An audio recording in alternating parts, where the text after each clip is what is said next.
Claude, il faut évidemment se remettre dans le championnat, là, oublier un petit peu ce match de Coupe de France, même si on connaît les conditions de ce match. Oui, oui, mais bon, c'est deux compétitions complètement différentes. On le voit déjà, notre match de Coupe de Ligue, le quart de finale à Nantes, n'était pas particulier.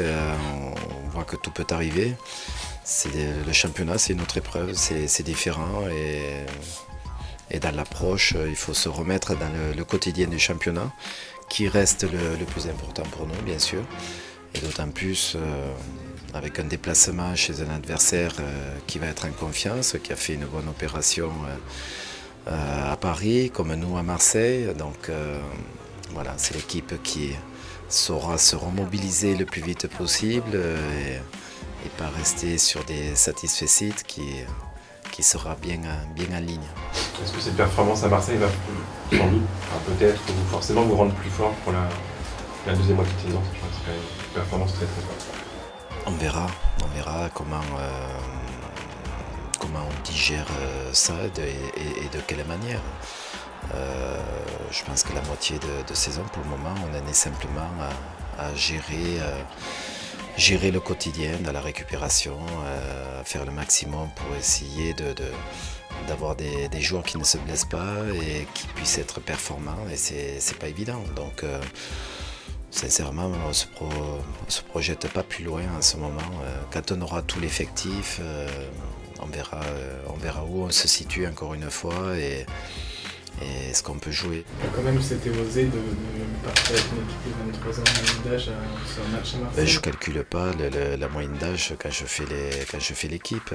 Il se trouve que c'est comme ça.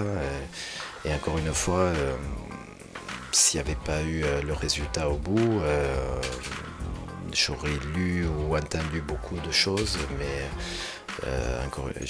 j'aurais assumé et on aurait assumé parce que à refaire, on aurait refait la même chose, même si on avait perdu et si on s'était fait éliminer à Marseille.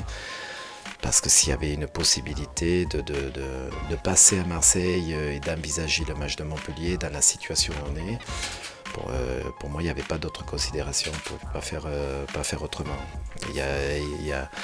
Quand on ne met pas, je dirais, des cadres systématiquement, hein, on ne joue pas la coupe à fond ou on ne va pas pour se qualifier. Non, il y a une considération à prendre sur les temps de jeu, les états de fatigue et pas simplement voir du court terme.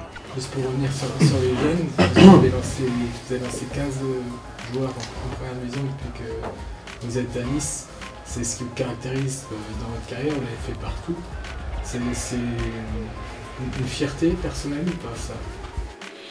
Non, la fierté, c'est pas de les lancer, parce que ça, on peut lancer un jeune à n'importe quand, comment même.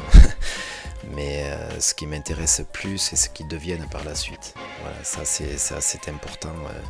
C'est pas simplement lancer un jeune, c'est d'être en capacité pour nous, staff, de donner des temps de jeu quand on le peut, de corriger, de remettre en question le joueur, d'avoir une progression avec ce joueur. Et quand il y a des joueurs réussissent à faire une carrière et puis certains à être des internationaux en puissance, là c'est intéressant et ça peut être une fierté. Je pense que c'est le travail de tout éducateur. Donc on n'est pas seul à faire ça. Ils passent par la formation.